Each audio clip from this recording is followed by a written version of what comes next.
Business से जुड़ी हर खबर पाने के लिए बेल आइकन पर करें click. Hello and welcome. You're watching Business Today. I'm Sakshi Batra. We have seen the RBI's Monetary Policy Committee's outcome on its policy review right after Budget 2022. It is a status quo on both the rates. MPC has unanimously voted, all the members have unanimously voted for keeping the repo rate unchanged at 4% and reverse repo unchanged at 3.35%. Also, when we talk about the policy stance, it has been maintained at accommodative, even though there was a 5:1 vote on the accommodative stance this time around. To break down what does this policy outcome really mean for the economy at large, and what does it mean for consumers, for borrowers, all of us, the common man as well. I have with me a very special guest joining right in. I have with me Veena Sri Ramakrishnan, who is our partner at Shardul Amarchand Company. Thank you so much, Veena. It's great to have you with us. Please do help us with your first reaction on the RBI policy. What are the biggest takeaways for you in this policy? Sure. Thanks for having me. It's really great. I think for me, the biggest takeaway is, everybody looks at the monetary policy review and expects something to come out every time. And it's quite exciting to see the anticipation that people usually have. Yeah. I think couple of things that stand out, purely from a legal perspective and what the market was expecting perspective, is the VRR limit. As most people would be aware, the VRR limit for FPIs to invest in corporate bonds had been exhausted in September itself, and that route of investment was facing a lot of issues. Now, with the announcement of enhancing the limit for investments and that being increased, even though it is in effect only the next financial year, at least the announcement in that regard is certainly a positive step. Right. Again, this will give access to domestic debt being raised by various players who are in need of money from FPIs, and will also improve the GSEC market. The other, I think on the rates, generally it has been an accommodative stance, as we have seen. Not much from a legal perspective again there.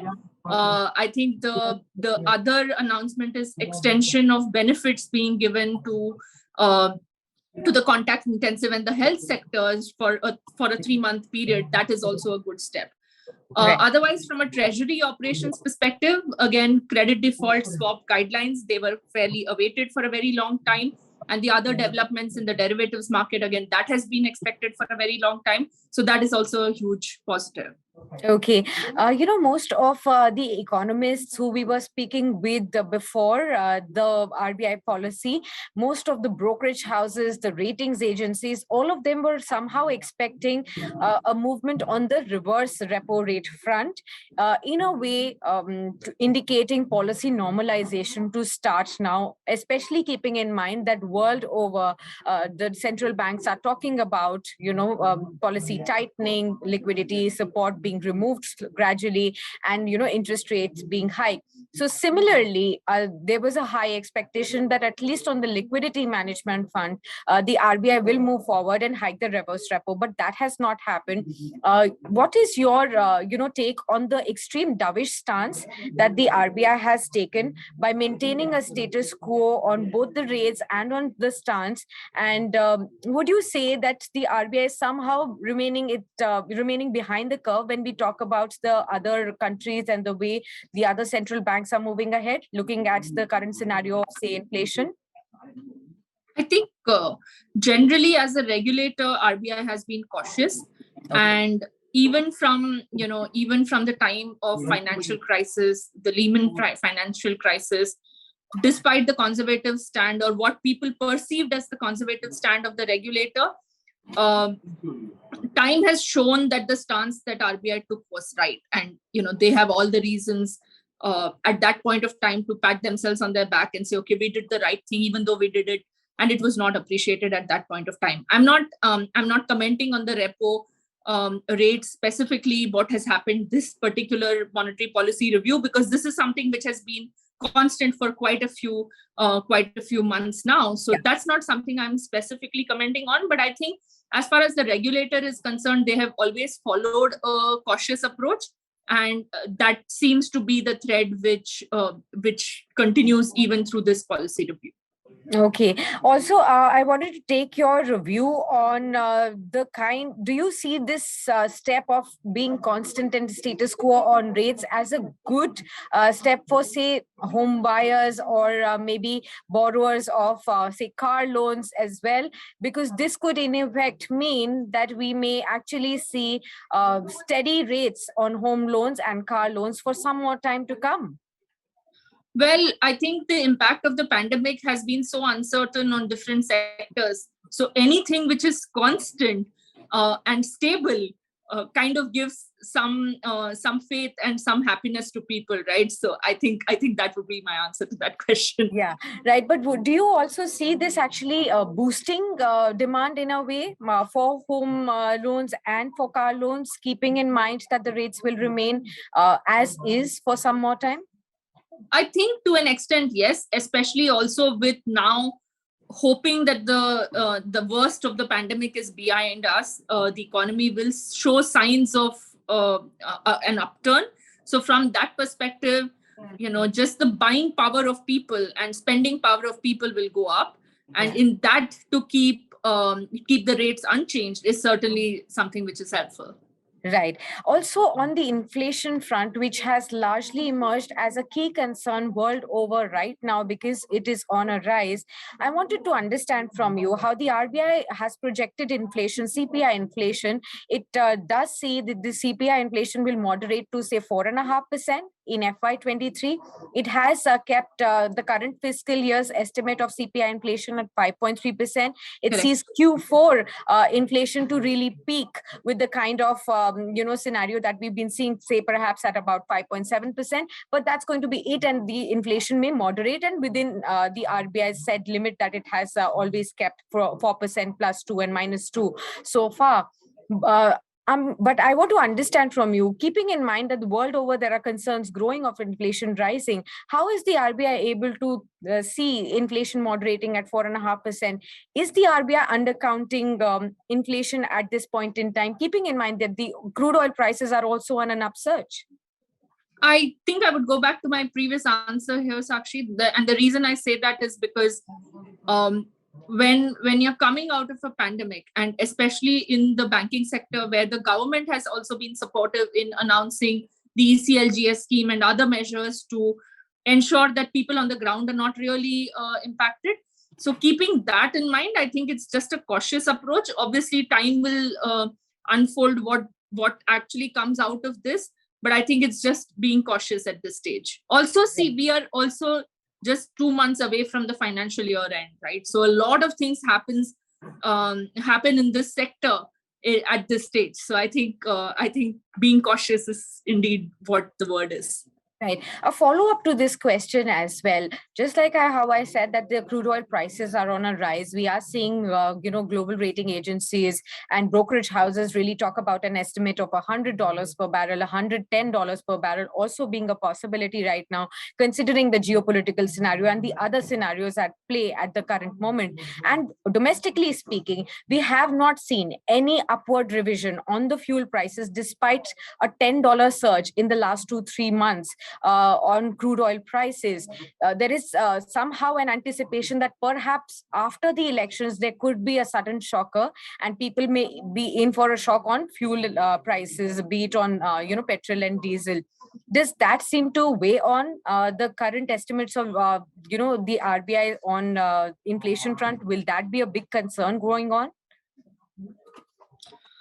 Tough to say, Sakshi, but I mean, the way I look at it is it's one thing for the regulator to be cautious, and they're not necessarily swayed by political pressures in the sense of at least how they come up with something as as important as numbers in this sector.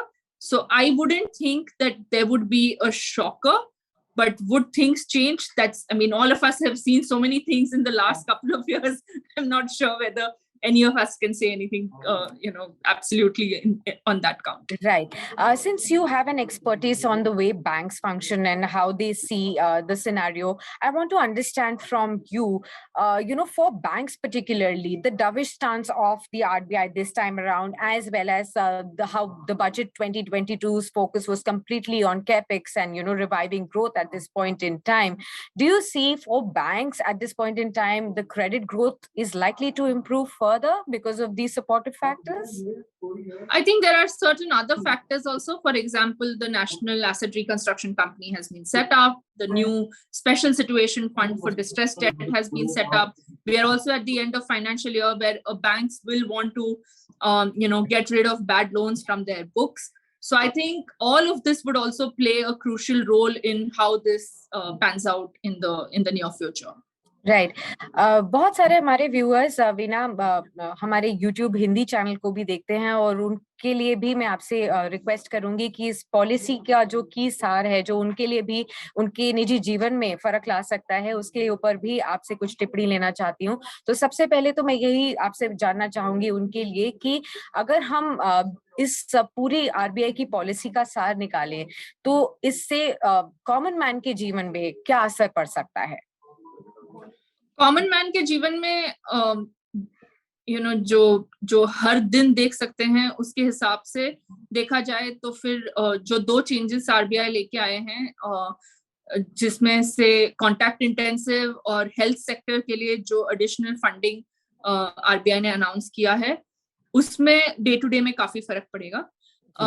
अगर आप real estate sector में देखो तो real estate sector में काफी investment foreign portfolio investors या एफपीआईज जो हम कहते हैं, उनसे काफी इन्वेस्टमेंट आते हैं।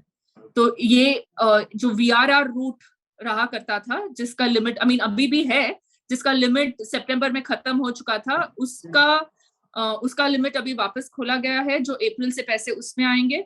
सो उसके आने से रियल एस्टेट सेक्टर और वो सारे सेक्टर्स जहां जो लोग डिबेंचर्स के जरिए पैसे रेस करते हैं, उनके लिए काफी फर्क पड़ेगा।